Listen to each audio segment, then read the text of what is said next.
Hi guys, आज मैं introduce करती हूँ आपको हमारी सोसाइटी के स्ट्रेस से। ये रोज़ सुबह शाम मेरे यहाँ फूडिंग के लिए आते हैं। इनका वाटर पॉट मैंने अपने घर में 2 लगा रखे हैं, एक बाहर और एक अंदर।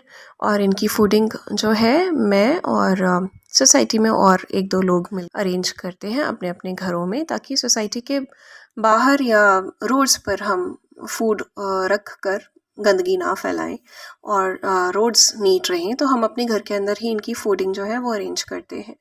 प्लस कोशिश ये होती है कि तो आई ट्राई कि जब भी धूप बहुत ज़्यादा है तो मैंने एक फ़ैन लगवाया है, या रिसेंटली मैंने एक कूलर रखा था जब बहुत ज़्यादा हीट थी, ताकि ये डॉग्स जो हैं ये थोड़े से रिलैक्स्ड हो जाए।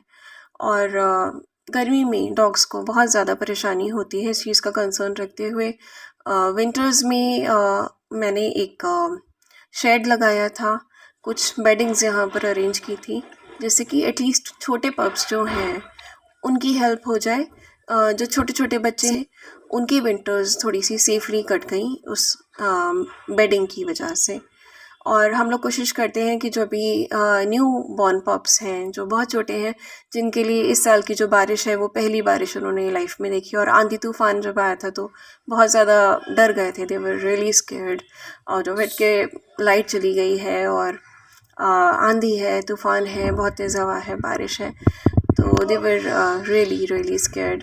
तो उनके लिए हमने थोड़ी देर के लिए अपने गेट ओपन कर दिए थे, एंड आई प्रेफर के उनको अपने एटलीस्ट आंगन में या अपने पार्किंग स्पेस में थोड़ी देर के लिए आने दिया जाए एटलीस्ट, सो दैट वो वहाँ पे रेस्ट कर लें, वो भीगे नहीं, वो बीमार नहीं पड़े। So this is how we work. पर एक माइंडसेट बन गया है मेजॉरिटी ऑफ पीपल का, उनको लगता है कि एनिमल रेस्क्यूअर्स ही आके किसी एनिमल की हेल्प करेंगे। कंप्लेंट्स जिनको करनी होती है वो भी उन्हीं लोगों को फाइनली पकड़ते हैं कि आप इनको खाना पीना देते हैं तो हम आपको पकड़ेंगे प्रॉब्लम्स के लिए। तो गाइज ऐसा नहीं है। जो एनिमल जिस एरिया में रह रहा है, हमेशा से पैदा हुआ है या पला है, वो एरिया उसका उतना ही है जिस तरह से आपका है वो एरिया। तो ऐसे में क्योंकि वो एनिमल कमाता नहीं है, उसकी कोई अर्निंग नहीं है, वो पैसा नहीं कमाता, वो हमारी तरह प्रॉपर्टीज़ परचेज नहीं कर सकता। वो जहाँ पे रह रहा है वही उसकी जगह है, उसे प्लीज़ बेघर मत करिए वहाँ से। कोशिश करिए कि एनिमल्स को 2 या 3 घर के लोग या 5 घर के लोग इतना अफोर्ड ज़रूर कर सकते हैं कि 1 रोटी या 2 रोटी सुबह, 1-2 रोटी शाम को एनिमल्स को दे सकें। एटलीस्ट एक एनिमल को 5 घर के लोग, 5 फैमिलीज़, 5 नेबर्स मिलकर सपोर्ट कर सकते हैं। 1 या 2 रोटी सुबह, 1 या 2 रोटी शाम, और थोड़ा सा पानी। इसके अलावा वो एनिमल आपसे कुछ मांगता ही नहीं। और जहाँ पर लोग स्ट्रेस को या कम्युनिटी एनिमल्स को कुछ भी फूड या वाटर नहीं देना चाहते, वहाँ भी 1-2 रेस्क्यूअर ज़रूर भगवान ने खड़े कर दिए होते हैं कहीं, जो उनको रेस्क्यू करें, उनको केयर करें। पर आयरनी ये है कि सोसाइटीज़ से ये भी देखा नहीं जाता। Majority of the society members, उनका एम्फेसिस यही रहता है कि सारे स्ट्रेस को सोसाइटी से निकाल दिया जाए। क्लीनलीनेस के नाम पर लोग अपने घरों से बाहर कचरा फेंकने में बिल्कुल हेजिटेट नहीं करते, लेकिन अगर कोई भी छोटा पप, जिसे शायद जिसका माइंडसेट एक छोटे बच्चे जैसा होता है, एक प्ले ग्रुप के बच्चे जैसा होता है, जो कि उस कचरे में से कोई टॉय या कोई भी चीज़ टॉय के रूप में फाइंड आउट करके खेलने लगता है, उसकी ज़रूर पिटाई कर दी जाती है, उसको ज़रूर ब्लेम कर दिया जाता है। किसी भी डॉग को मारने पीटने में, मिसबिहेव करने में, कुछ सड़ा हुआ फूड खिलाने में, किसी भी तरह से परेशान करने में या उसको इमोशनली हर्ट करने में भी लोग पीछे नहीं हटते। एक बार भी सोचते नहीं हैं कि अगर इनकी जगह कल हम या हमारे अपनी फैमिली मेम्बर्स होंगे और उनके साथ कोई ऐसा मिसबिहेव करे तो उनको खुद को कैसा लगेगा। सो दिस इज़ द आयरनी। और इससे भी बड़ी आयरनी है कि जब लोगों को ये बात रियलाइज़ कराई जाती है तो दे से कि आप हमें डॉग से कैसे कंपेयर कर सकते हो, आप हमें किसी स्ट्रे एनिमल से कैसे कंपेयर कर सकते हो। Guys, it's not about comparison. It's about the fact that you are a soul, they are a soul. वो भी एक आत्मा है, आप भी एक आत्मा है. Just your bodies are different. और क्योंकि आप human being हैं, you have come to earth with bigger responsibilities. आपको खुद को भी हेल्प करना है और उनको भी हेल्प करना है. पर अगर आप किसी और की हेल्प नहीं कर पा रहे हैं, इट्स कम्प्लीटली फाइन. लेकिन जो लोग उनकी हेल्प कर रहे हैं, दोज हु आर अवेकन्ड, कि जिनको पता है कि ये सेवा मेरा सबसे बड़ा धर्म है, आप उनको कैसे रोक सकते हैं? आप उनको कैसे धमका सकते हैं? आप उनको कैसे बॉयकॉट कर सकते हैं? आप उनसे कैसे रोज़ लड़ाई कर सकते हैं? आप कैसे दिन भर नज़र रख सकते हैं कि ये पर्सन बस डोर खोल के बाहर निकले तो हम इसको फायर करें, हम इस पर अटैक करें, हम इसको परेशान करें, मेंटल स्ट्रेस दें, इमोशनल स्ट्रेस दें, किसी न किसी तरह से इसे हर्ट किया जाए. लोग शायद बहुत जल्दी भूल जाते हैं या यूज़ टू बहुत जल्दी हो जाते हैं. Basically Covid came with such A massive awakening, जिसमें लोगों को रियलाइज़ कराया गया कि एक ज़िंदगी, एक जान कितनी प्रीशियस होती है. लेकिन लोग बहुत जल्दी भूल जाते हैं लेसन्स. और कुछ कुछ जगह तो ऐसी होती है जहाँ पे लोगों को सिर्फ ये लगता है कि सिर्फ हमारी जान इम्पॉर्टेंट है और किसी की जान इम्पॉर्टेंट नहीं है और किसी की ज़िंदगी की कोई वैल्यू नहीं है. सो इशू वहाँ पे क्रिएट होता है जहाँ ऐसे लोगों के बीच कुछ बेचारे स्ट्रेस जो हैं वो फंस जाते हैं. और प्रॉब्लम स्ट्रेस की भी नहीं होती, वो वहाँ पहले से रह रहे होते हैं, but they gradually get surrounded by such duality based people. So guys, जब इस तरह का एनवायरनमेंट क्रिएट किया जाता है अर्थ पर ह्यूमन बीइंग्स के द्वारा, किसी भी लिविंग बीइंग के लिए, चाहे एनिमल्स हो या ट्री प्लांटेशंस हो, कुछ भी हो, कोई भी लिविंग बीइंग हो, इंसेक्ट्स हो, बर्ड्स हो, वाटर एनिमल्स हो, एनीबडी, या किसी और ह्यूमन बीइंग के प्रति भी अगर लोगों का जो रवैया होता है वो ये होता है, ये माइंडसेट होता है, तो फिर वो इनकी चॉइस होती है कि उन्होंने अपनी सोल को as a negative soul accept किया है और वो इसे इसी तरह से कंटिन्यू करने देना चाहते हैं अर्थ पर. They are negative and they just want to spread negativity. और फिर एक टाइम आता है जब ईश्वर भी इतनी मास अवेकनिंग जो कोविड की आई या और इतनी सारी चीज़ें ग्लोबली आप लोग देख ही रहे हैं डेली बेसिस पे, अगर इसके बाद भी लोगों को रियलाइजेशंस नहीं हैं, that means it's their choice कि भाई सोती हुई आत्मा सोते हुए ही चली जाना चाहती है. इन दैट केस उन्हें कोई जगा नहीं सकता. और आई बिलीव जो एनर्जीज इस टाइम चल रही हैं दुनिया में, they are giving a sign कि इट्स कम्प्लीटली फाइन. अगर आपको यही एटीट्यूड रखना है दूसरों के प्रति, तो फिर ईश्वर ही कुछ ऐसा बड़ा स्टेप लेंगे, एक ऐसी पावर दिखाएंगे कि आपको चुटकियों में रियलाइज़ हो जाएगा कि आप खुद ईश्वर नहीं हैं, आप ह्यूमन बीइंग हैं, आप कुछ भी नहीं हैं. बाकियों की तरह आप भी एक सोल ही हैं. आपको ह्यूमन बीइंग बना के भेजा गया था किसी कर्तव्य को निभाने के लिए, बट आप स्टक हो गए दोगलेपन में, चीपनेस में, लो वाइब्स में, नेगेटिविटीज़ में, which is not required by earth any more. तो ये रियलाइजेशंस जो है, ये ईश्वर ही एक ऐसा चक्र रचता है कि चुटकियों में लोगों को समझ आ जाता है कि हाँ, अब चीज़ें सुधर नहीं पाएंगी, अब हमें वो फेस करना पड़ेगा जो हमने किया. And that's how energies are working these days. अब आयरनी क्या होती है कि जो रेस्क्यूअर्स हैं, समटाइम्स वो अपनी पूरी की पूरी सैलरी लगा देते हैं इन्हीं स्ट्रेस को बचाने में. इनका ट्रीटमेंट, इनके वैक्सीनेशंस, इनके मेडिकेशंस, इनकी fooding, sterilisations, a lot of things. Accident cases अक्सर आते रहते हैं. तो it has become their job only. उनका ही जॉब बना दिया लोगों ने कि वो ही सब चीज़ करेंगे. लोगों ने एक वीक पॉइंट पकड़ लिया कि ये इन स्ट्रेस की के प्रति दया रखते हैं, इनकी सेवा करते करते इनका अटैचमेंट हो गया है इन स्ट्रेस के साथ। अब हम हर चीज़ के लिए इनके ऊपर प्रेशर क्रिएट करेंगे ताकि हर एक्सपेंस जो है वो इन्हीं के ज़रिए हो, वो इन्हीं के थ्रू हो।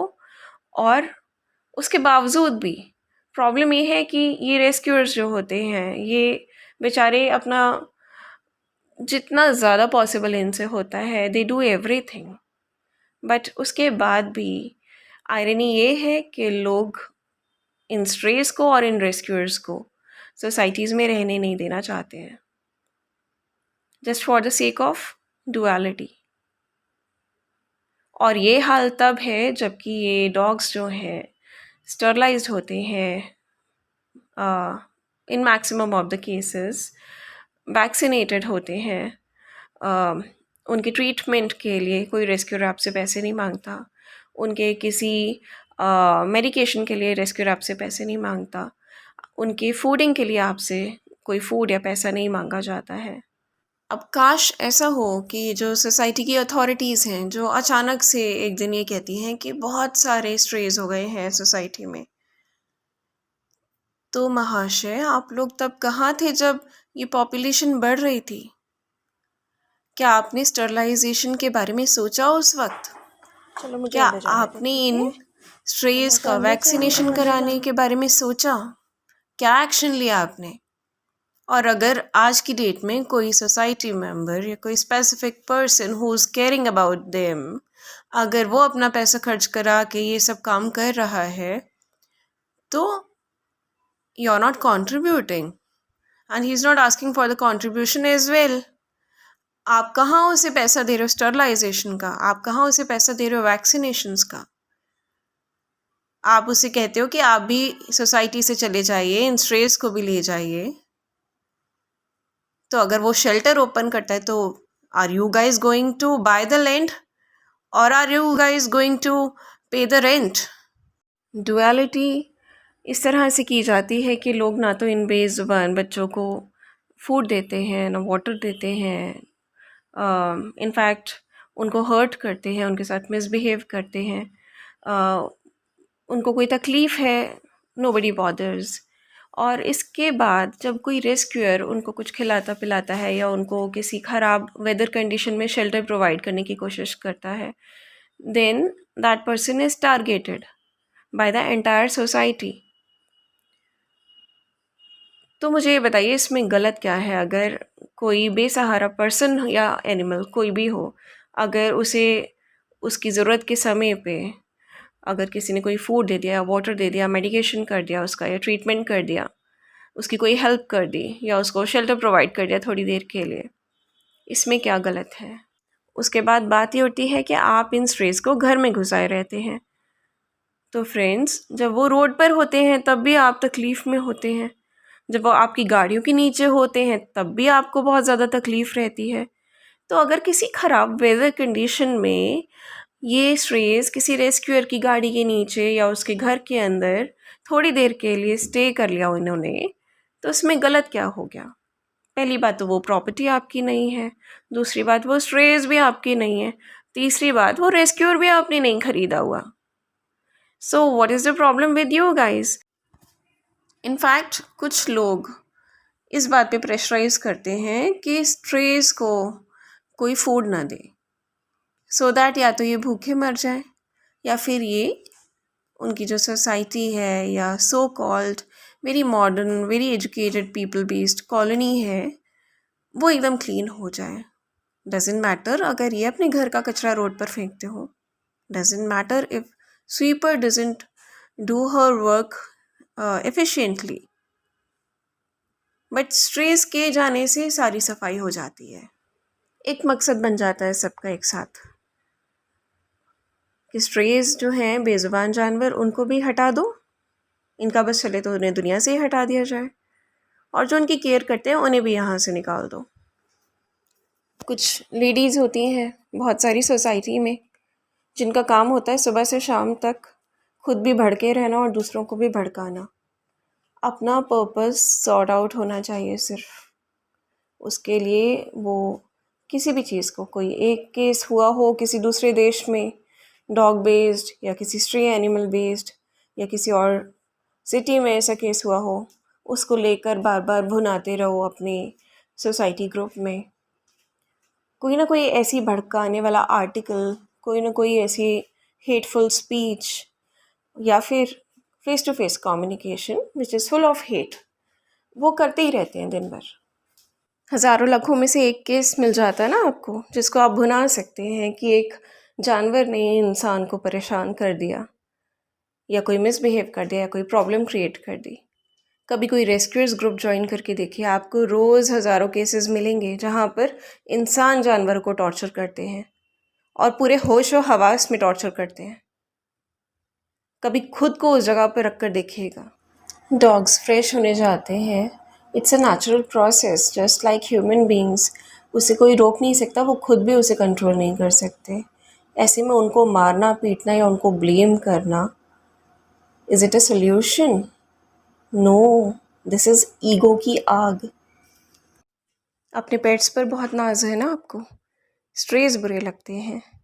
कभी ये सोचा कि भगवान ने थैंकफुली ऐसा कोई डिफ्रेंसिएशन नहीं किया आप में और हायर स्टैंडर्ड्स के लोगों में? You should pay gratitude. और पेट्स इसलिए अच्छे लगते हैं क्योंकि आप उन्हें ट्रेन करते हैं, ट्रेनर बुलाते हैं, उन पर मनी इन्वेस्ट करते हैं। अगर आपको स्ट्रेस से प्रॉब्लम है, उनके किसी एटीट्यूड से प्रॉब्लम है, तो पूरी सोसाइटी के लोग थोड़ा सा कंट्रीब्यूशन करके रख लीजिए ना एक ट्रेनर, वो सारे स्ट्रेस को ट्रेन कर देगा। ब्लेम्स लगाना आता है तो इनिशिएटिव लेना भी तो सीखिए। Instead of appreciating rescuers or any kind people who's caring about a voiceless living being, आप लोग उन्हें और प्रताड़ित करते हैं। उन्हें आप सोसाइटी से बॉयकॉट करते हैं नंबर ऑफ़ टाइम्स, आप उनके साथ मिसबिहेव करते हैं, आप उनमें फ़ियर क्रिएट करने की कोशिश करते हैं। कहीं भी कुछ भी प्रॉब्लम होती है आप उनको ब्लेम करने की कोशिश करते हैं। आप उनको हर वक्त एक प्रेशर में रखना चाहते हैं, causing them mental, emotional and physical sufferings and stress। इतना इमोशनल टेरर, इतना ट्रॉमा आप लोग क्रिएट कर देते हैं कि जो रेस्क्यूअर होता है उसको ये समझ नहीं आता, अगर मैं थोड़ी देर के लिए सोसाइटी से बाहर जाता हूँ तो कहीं पीछे से इन स्ट्रेस को कोई नुकसान ना पहुँचा दे।